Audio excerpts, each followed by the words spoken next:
본 말씀을 통해서 구원 역사의 후속 작업이라는 제목으로 말씀 증가하겠습니다. 어떤 역사적인 사건이 발생하게 되면 그 사건으로 끝나는 게 아니고 그 사건 뒤에 뒤따라오는 그 후속적인 일들이 중요합니다. 역사적으로 우리가 남북 정상회담을 한다 그러면 회담한 것 자체가 굉장히 중요한 일이긴 한데 그것이 다가 아니고 그 회담 이후에 실질적으로 교류나 혹은 여러 가지 협력들을 위한 후속 절차들이 나와야 됩니다. 그래야지만이 그 사건에 의미가 있고 또 열매를 맺는 겁니다. 이 구원이라고 하는 것은 우리가 너무나도 이 종교에 익숙해 있다 보니까 구원이라고 하는 것을 쉽게 말하고 감흥도 없고 그럴지도 모르지만 이 구원은 우리가 생각하는 것 이상의 의미 또 현실을 내포하고 있다는 겁니다. 어떤 분의 간증을 하나 들었는데 이분이 예수를 믿지 않다가 아주 극적으로 회심한 분입니다. 근데 이 사람이 목사는 아니고요. 회심한 후에 이 사람이 이야기가 좀 알려졌는데 어떤 목사님께서 그분 개인적으로 사진을 한 장 보냈답니다. 무슨 사진인가 하니 아마 그 목사님과 몇몇 성도들께서 성지 순례를 갔던 모양인데 거기서 예수님의 십자가를 메고 가는 아마 그 체험하는 게 있는지 그 장소에 십자가가 있는데 그 십자가를 메고 가는 그 모양을 취하고 사진을 아주 잘 찍었답니다. 사진 작가가 있었는지 잘 찍어서 그것을 보내줬는데 그 사진을 받고 나서 이 사람의 마음이 너무나도 무거웠답니다. 마음이 무거운 이유는 예수님의 십자가가 생각나서가 아니고 무슨 생각으로 저걸 했을까? 그렇게 얘기하는 거예요. 거기서 제가 조금 충격을 받았는데 무슨 생각으로 저 사진을 찍고 재현하는 모습을 했을까? 십자가는 죽음의 장소죠. 누가 죽었는가 하니 하나님의 아들이 죽은 겁니다. 하나님의 아들이 죽은 그 십자가이지만 더 정확히 말하면 하나님 아버지께서 죽게 하신 거죠. 그 아들을 이 땅에 보내신 것이 우리를 위해서 죽으라고 보내신 거니까 그 십자가에서 예수님이 죽으신 것은 아버지가 죽인 겁니다. 그러면 그분의 말이 아니 세상 사건에도 살인사건이 발생하게 되면 그것을 반드시 현장 검증을 하게 되어 있는데 남도 아니고 아버지가 아들을 죽인 그 현장을 아무런 거리낌 없이 사진을 찍어가면서 그것을 재현할 수 있단 말인가? 정상적인 사고방식으로 어찌 가능한가? 그러니까 그분의 말은 그 십자가 사건을 그냥 예수님께서 고난 받으셨다더라가 아니라 그 이상으로 지금 생각하고 있는 겁니다. 우리 교동 성도들이 무뎌져 있는 우리 감각을 좀 일깨워야 될 필요가 있을 것 같습니다. 그래서 그분의 말이 내가 회심하고 난 뒤에 길거리를 나가는데 십자가를 볼 때마다 눈물이 쏟아진다고. 그냥 교회의 표시로서의 십자가가 아니라 예수님께서 달려 죽으신 아버지께서 그 아들을 죽이신 그 사랑의 현장이 느껴져서 도무지 쳐다볼 수가 없겠다고. 근데 그 전에는 항상 다니던 길이었는데 이 교회 이 길거리에 뭔 놈의 교회가 이렇게 많은지 여기도 십자가 보이고 저기도 십자가 보이고 도무지 걸어갈 수가 없어가지고 우느라고 그런 것들을 이야기를 들었는데 우리가 십자가의 구원이라고 하는 거 우리가 너무 익숙하지만 너무나 무감각해져 있는 예수를 통한 십자가의 구원이 우리에게서 시작이 되었으면 그걸로 끝이 아니라 그 다음에 구원을 향한 그 다음에 후속 작업들이 우리에게서 이루어져야 한다는 겁니다.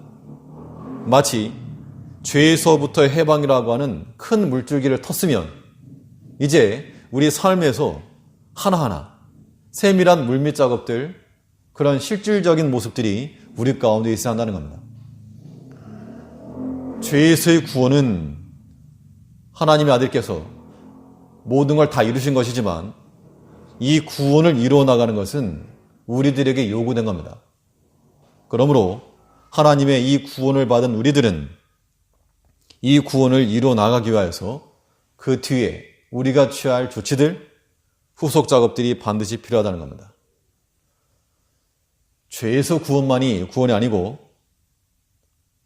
하나님께서 우리들을 위해서 행하신 일들, 나를 도우시고 길을 열어주시고 악한 자의 손에서 막아주시고 이 모든 것들이 우리를 향하신 하나님의 구원이죠. 그러므로 죄에서의 구원뿐만 아니라 우리 삶 가운데서 일어나는 모든 순간순간에 하나님께서 행하신 일들, 그 구원 역사에 대해서 우리는 하나님께서 행하신 그 다음으로 우리에게 요구되고 있는 어떠한 작업들을 해야 한다는 겁니다. 그것이 무엇인가? 하나님께서 이루신 그 구원 역사에 대해서 어떠한 후속 작업들이 나타나야 될 것인가? 오늘 이 요단강 도하라고 하는 사건을 통해서 우리가 이 말씀 중에서 교훈을 찾고 우리에게 이 삶에 적용할 수 있는 그런 시간 되길 바라겠습니다. 첫째는 이 하나님께서 행하신 일들에 대해서 기억하라. 하나님께서 우리를 향하여서 구원을 이루신 그 일에 대해서 십자가상에서 우리를 구속하신 것뿐만 아니라 지금까지 살아오면서 우리를 도우셨던 그 수많은 구원의 일에 대해서 무엇하라? 기억하라. 하나님의 행하신 일들을 기억을 하려면 잊지 않아야 되겠는데 잊지 않고 기억을 잘 하려면 머리가 좋아서 기억하는 게 아니고요. 이것을 잘 기록을 합니다. 기록. 근데 이 기록이라고 하는 것이 펜으로 쓴 그 기록만을 의미하지 않고 성경적 오늘 본문에 나온 내용을 가지고 살펴보면 하나님께서 이루신 그 구원에 대한 흔적을 남겨둘 필요가 있다는 겁니다. 구원의 흔적을 우리가 남길 때 하나님께서 어떻게 역사하셨는지 우리가 잊지 않고 기억할 수 있는 겁니다. 그 흔적이라고 하는 것이 가장 기본적으로는 우리가 펜을 가지고 기록할 수가 있겠죠. 우리 개인적으로 기억을 하려면 적어놓고 하나님께서 어떤 역사하셨는가. 개인적으로 교회 일지를 하나 쓰고 있는데 이제 작년부터 써왔는데 매일 쓰지 못했고요. 매일 쓰려고 했는데 하지 못했고 근데 얼추 이제 1년 반, 2년 다 지나가면서 돌이켜보니까 이런 일이 있었구나. 작년에 이런 일이 있었구나. 한번 돌이켜보면 이런 일이 있었구나. 기억이 납니다. 그러면서 하나님께서 그 사건 속에서 어떻게 역사하셨는지 그때 그 시험거리 때문에 기도했는데 하나님께서 어떻게 막아주시고 처리해 주셨는지 이런 것들을 기억하게 되는 겁니다. 그런 것들이 하나의 구원에 대한 흔적이 되겠죠. 오늘 본문에서는 하나님께서 이 백성들이 이제 요단강을 건너게 하셨습니다. 정말 그 꿈에 그리던 약속의 땅을 향하여서 강을 건너가게 되었는데 이 강을 건넌 사건으로 끝낸 것이 아니고 요단강을 건너갔다라고 하는 그 사건으로 끝내지 않고 하나님께서 흔적을 남기게 하셨습니다. 어떤 흔적을 남기셨는가? 그 강을 건너갔다는 그 표시로서 그들의 삶의 자리까지 하나님께서 행하신 일들 끌고 가게 하신 겁니다.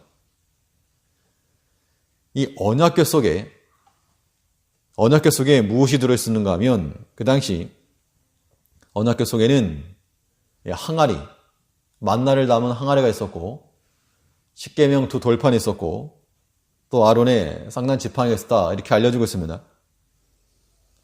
그럼 이 하나님의 언약궤가 그 하나님의 백성들의 삶의 터전까지 나아갔던 것처럼 하나님께서 하나님의 구원 역사에 대해서 너희들이 삶의 자리까지 너희 개인 처소까지 하나님께서 역사하셨던 그 흔적들을 가져가라. 이걸 지금 말씀하고 있습니다. 3절 말씀을 보시면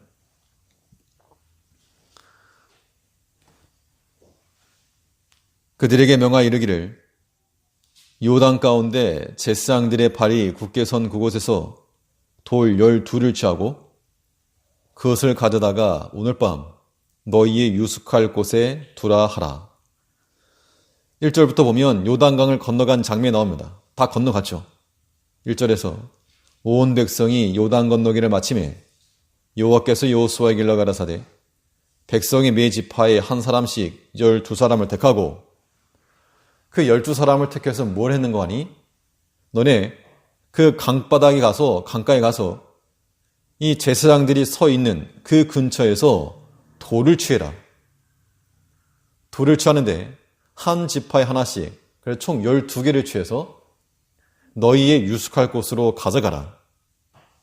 하나님께서 이 땅을 건너게 하신 것, 강물을 멈추고 건너게 하신 것, 이 구원, 이 역사에 대해서 그냥 지나치지 말고 그 자리에서 현장에서 흔적을 가져다가 이제 요단강은 두 번 다시 건너지 않을 것이지만 너희 유숙할 곳에 가져가서 그곳에 놓고 그것을 보면서 하나님께서 어떻게 역사하셨는지 보라.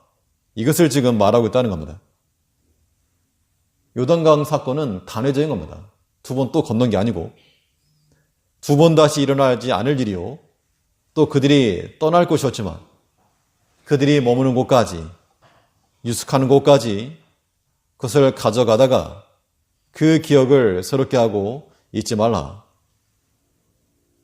우리는 이 구원의 역사라고 하는 것에 대해서 그냥 과거의 사건으로만 놔둬서는 절대 안 됩니다. 과거에 일어났던 하나님의 구원의 역사를 이 시간의 축을 따라서 쭉 같이 끌고 와야 됩니다. 왜 무거운 짐이 있어도 레일 위에 올려놓고 끌고 가면 쉽게 끌고 갈 수 있는 것처럼 여행 가실 때 여행용 가방 끌고 가는 것처럼 하나님께서 우리를 위해서 행하셨던 그 모든 구원의 사건들, 섭리 역사들에 대해서 우리가 같이 끌고 가야 됩니다. 그래서 기억하고 하나님께서 그때 어떻게 역사하셨는가, 이런 것들을 기억해내는 것이 구원의 흔적을 남기는 것이요, 하나님의 행하신 일을 잊지 않고 사는 겁니다. 요단강 건넌 다음에 건넜다 끝이 아니라 우리 삶의 자리까지 가져가서, 예전에 한국을 떠나게 된 어떤 한 할아버지가 내가 고향 땅에 흙을 좀 가져가겠다. 한 줌의 흙을 가져가는데 그 흙 같은 게 뭐가 있겠는가? 아무것도 아니지만 그 한 줌의 흙을 가져가서 그 냄새를 맡으면서 고향 땅을 그리워하고 조국을 생각하고 그런 마음, 그런 흔적들을 남겨놓는 것 같이 우리도 마찬가지로 우리가 하나님께서 주신 그 은혜에 대해서는 정말 금방 잊어버리기 쉬운데 자기가 한 것, 그 얼마 안 된 것은 기억을 하고 하나님께서 우리를 위해서 베풀어 주신 그 크신 은혜는 망각하기 쉬운 이런 모습에서 우리가 돌이켜서 하나님께서 우리를 위해 행하신 그 일들을 우리는 기억을 해내야 됩니다. 나를 위해서나 자녀들을 위해서나 혹은 교회를 위해서나 하나님께서 어떻게 역사하셨는지를 기억하는 백성이 복된 겁니다. 이 구원의 흔적이라고 하는 것은 하나님을 기억해내는 수단이 되는 겁니다. 그런데 오늘 본 말씀에 보면 흥미로운 사건이 하나 있는데, 예전 드라마나 이런 소설 같은 경우에 보면 비슷한 예가 있죠. 이 전쟁통에 이제 가족들이 같이 할 수 없으니까 이 부모가 이 아이 둘에게 목걸이를 하나씩 줍니다. 원래는 하나짜리인데 이게 절반을 딱 쪼개가지고 두 개를 만들어서 걸어주면서 이제 우리가 이 전쟁통이 어떻게 될지 알 수 없는데 혹시라도 헤어지거든 나중에 어디서 만날지 모르지만 이 목걸이를 보거든 맞춰봐라. 딱 들어맞으면 너 형이고 네 동생이다.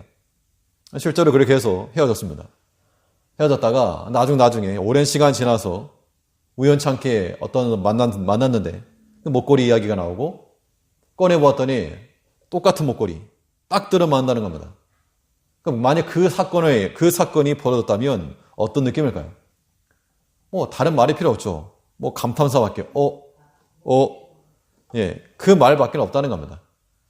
요단강 사건도 마찬가지로 이 12개의 돌을 세웠죠. 12개의 돌을 어디다 세웠는가 하니 너희가 유숙할 곳에다 세워라 그랬는데 그 유숙할 곳이 어디였는가 하면 길갈이라고 하는 장소였습니다. 길갈. 그런데 하나님께서 그 강바닥에 있던 그 돌을 가지고 육지에다만 세워놓으신 것이 아니고 이 여호수아가 어떤 일을 했는가 하면 제사장들이 서 있었던 그 자리에다가 거기다도 똑같이 12개의 돌을 세웠다는 겁니다. 즉, 강 밑에다도 12개의 돌을 세워놨는데 8절을 보시면 8절에서 이스라엘 자손들이 여호수아의 명한 대로 행하되 여호와께서 여호수아에게 이르신 대로 이스라엘 자손들의 지파수를 따라 요단 가운데서 돌 12를 취하여 자기들의 유숙할 곳으로 가져다가 거기 두었더라. 그러니까 강바닥에 있던 돌을 취해서 조약돌 12개 가져간 게 아니고요. 어깨에 매라 그랬으니까 어깨에 맬 정도의 큰 돌입니다. 그 돌을 가져다가 자기들의 유숙할 곳에 가져가서 두었고 그것이 하나의 징표가 된 겁니다. 그런데 구절을 보니까 여호수아가 또 요단 가운데 곧 언약궤를 맨 제사장들의 발이 선 곳에 돌 12를 세웠더니 오늘까지 거기 있더라.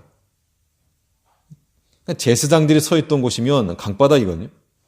그 강바닥에다도 똑같이 돌 12개를 채워가지고 세워놨다는 겁니다.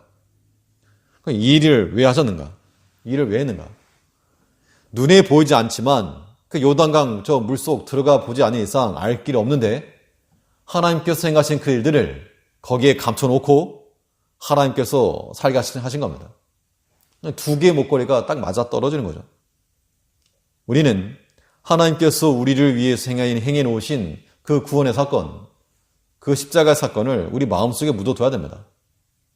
우리 눈에 보이지 않을지라도 우리 마음속에 심겨져 있는 그 십자가 사건이 항상 나타나야 되고 또 우리가 삶 가운데서 보여지는 또 우리 삶 가운데서 실행해내는 그 모든 구원의 일을 통해서 맞춰보아야 한다는 겁니다.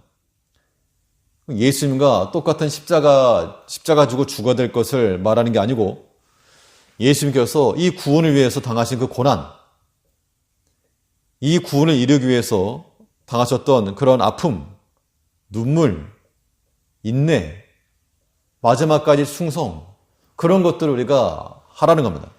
그런 것들을 행하면서 당하는 고난, 그것이 곧 십자가의 고난이요 우리 몸에 새기는 십자가의 흔적이라는 겁니다. 바울은 자기 자신을 가리켜 말하기를 나를 괴롭게 하지 말아라. 나에게 예수의 흔적이 있다. 갈라디아 6장 17절에 보면 이후로는 누구든지 나를 괴롭게 말라. 내가 내 몸에 예수의 흔적을 가두노라. 이게 무슨 교만해서 예수님을 자기와 동급으로 놓겠다는 게 아니고 예수님께서 그렇게 하나님의 뜻을 이루기 위해서 수고하시고 충성하시다가 당하였던 그 고난, 채찍에 맞고 또 침뱉음을 당하고 그 수모, 그것을 나도 겪었다. 그걸 말하고 있는 겁니다. 이제 우리가 우리 마음속에 심겨져 있는 그 십자가와 동일한 이 십자가의 흔적들이 우리 삶 가운데 나타나야 됩니다. 항상 비교해 보는 겁니다. 두 개의 목걸이를 맞춰가는 것처럼 우리를 죄에서 구원해내신 예수의 그 십자가와 그리스도의 그 고난과 우리가 그 구원을 이루어가기 위해서 당하는 여러 가지 아픔이나 고난이나 그 어려움을 당할 때마다 내 안에 있는 십자가의 흔적을 보면서 주께서 당하셨던 그 고난을 생각하면서 이 믿음의 길을 걸어나가는 것, 이것이 하나님께서 우리를 위해 행하신 그 일들, 그 구원의 역사를 잊지 않고 기억하는 길이 된다는 겁니다. 하나님께서 우리를 위해서 행하신 그 일들을 잊지 않고 기억하기 위해서 이 구원에 대한 흔적들 남겨놓으셔야 됩니다. 펜으로 기록을 하시든지 아니면 마음속에 새겨 놓으시든지 어찌하든 간에 잊어버리지 않고 망각하지 않고 나를 위해서 수고하시고 애쓰신 그 주를 기억하는 마음을 가지고 살아갈 때 우리의 구원의 역사가 지속적으로 이루어질 수 있을 거라는 겁니다. 둘째로 하나님께서 이루시는 이 구원 역사에 대해서 어떠한 작업들이 또 뒤따라와야 되겠는가? 하나님의 행하신 일들을 기억할 뿐만 아니라 오늘 본 말씀에 보면 하나님의 행하신 일들을 가르치라 그랬습니다. 기억하고 가르쳐라. 가르친다라고 하는 것은 1차적으로 부모들에게 주어진 명령인데 자녀들의 신앙적 질문에 대해서 답변할 수 있는 부모 세대가 되어야 됩니다.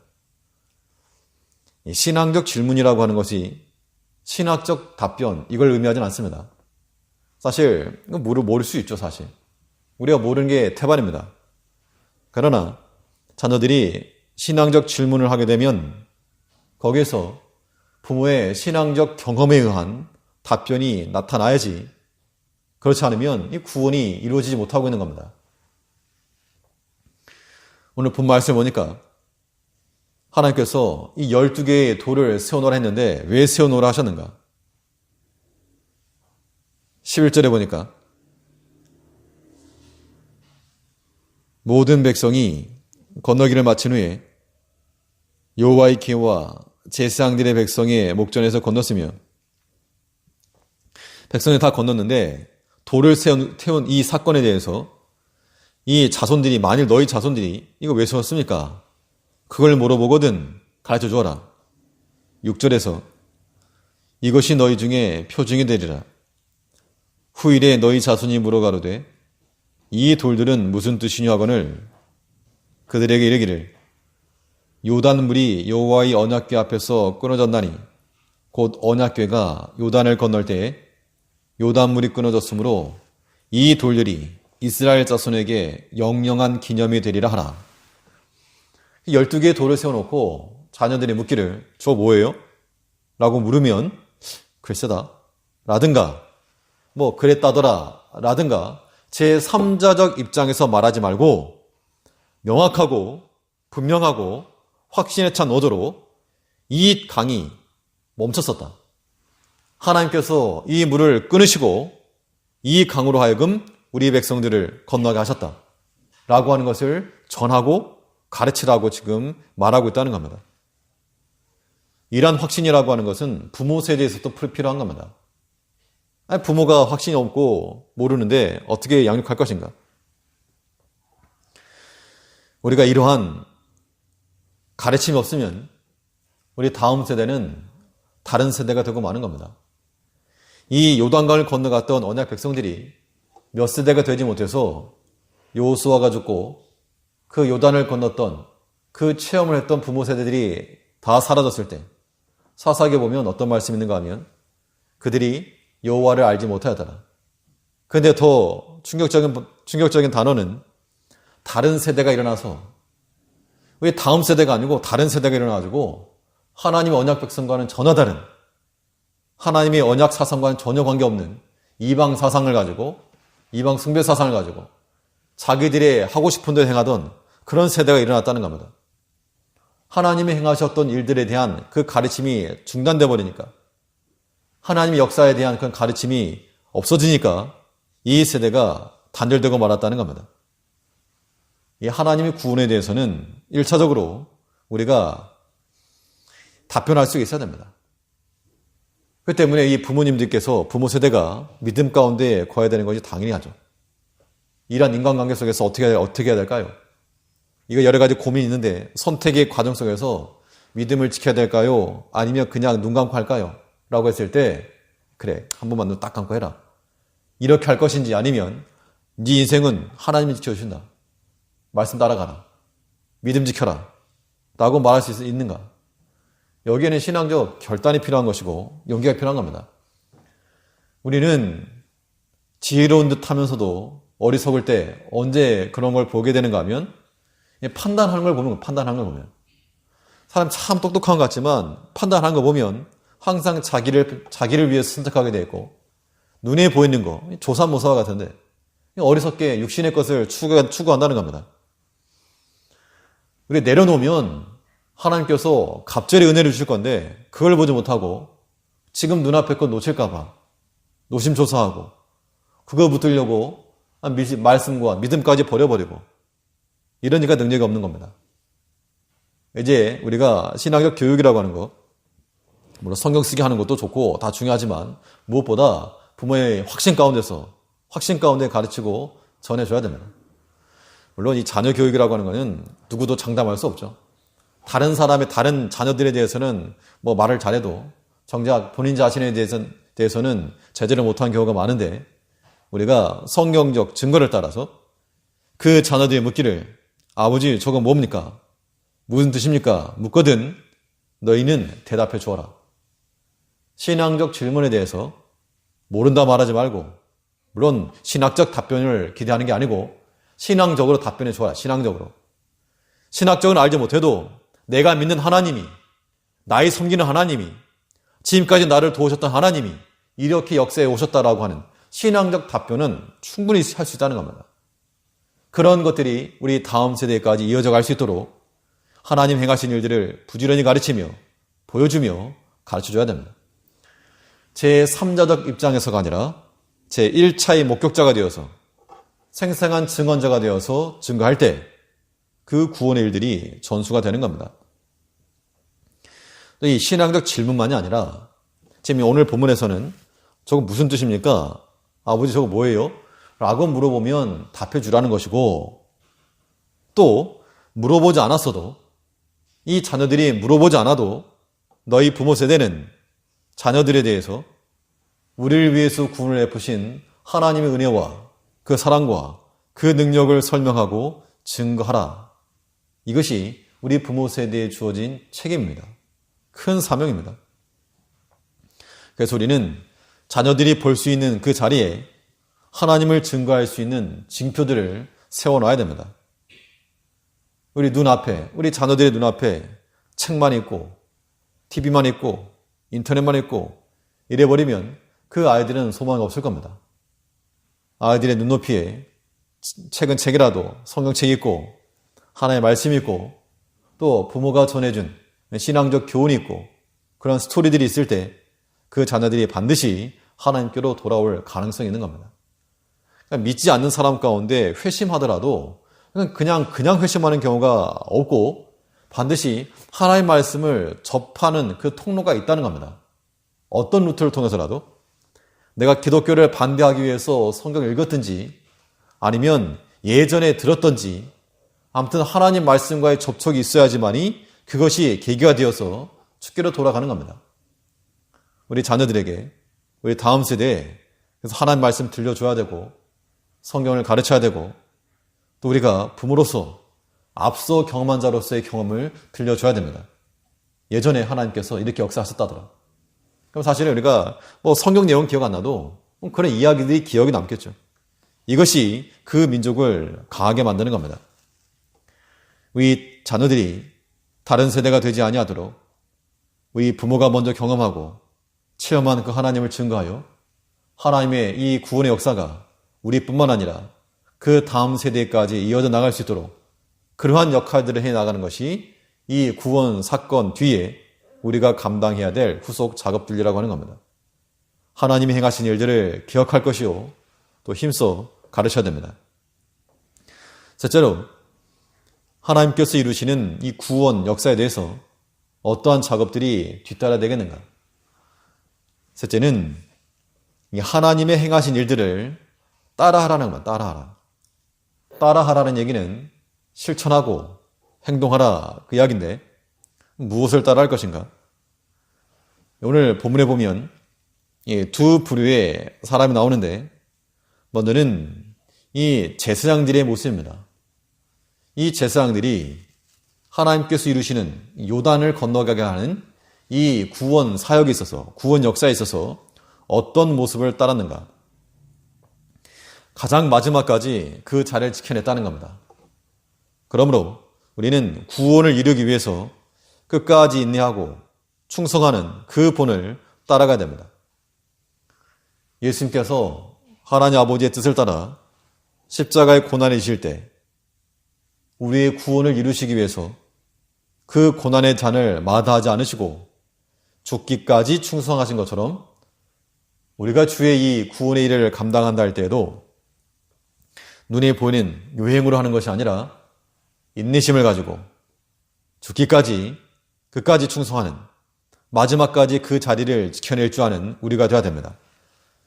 10절 말씀 보시면 궤를 맨 제사장들이 여호와께서 여호수아에게 명하사 백성에게 이르게 하신 일 곧 모세가 여호수아에게 명한 일이 다 마치기까지 요단 가운데 섰고 백성은 섰기 건넜으며, 돌 세우는 것이 여호수아의 즉흥의 행동이 아니라 이미 여호수아 이 모세로부터 어떤 주어진 명령이었다는 겁니다.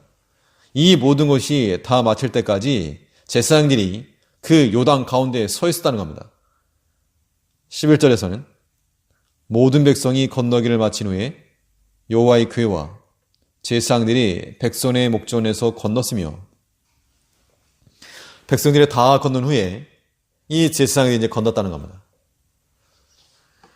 우리가 어떤 일을 행할 때 이 마지막에 행한다는 것이 상당히 조급해질 수 있습니다. 이 희생하는 마음이나 헌신하는 마음이나 사랑하는 마음이 없으면 마지막까지 인내한다는 것이 쉽지가 않습니다.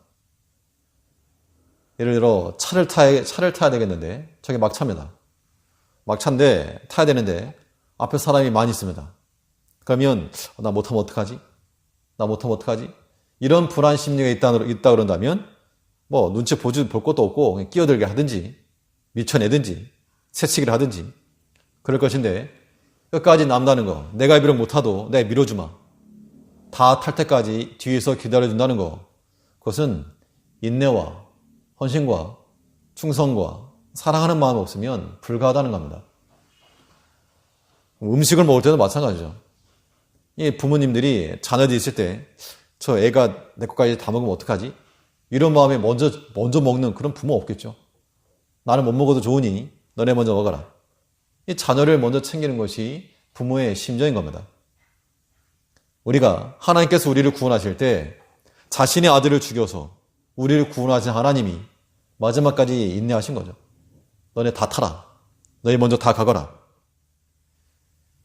이제 우리가 이 구원의 일을 이루어가기 위해서 주를 본받아서 우리가 어떤 일이건 하나님의 교회 내에서 주의를 한다 할 때는 내가 먼저가 아니고, 물론 유익한 것에 대해서는 다른 사람부터 나는 맨 마지막 하겠습니다. 뒤로 뺀다는 게 아니라 내가 취할 수 있는 유익이라면 가장 나중에, 다른 형제가 먼저 취하고 가장 나중에 취하겠다 라고 하는 그런 마음들, 그게 있어야 됩니다.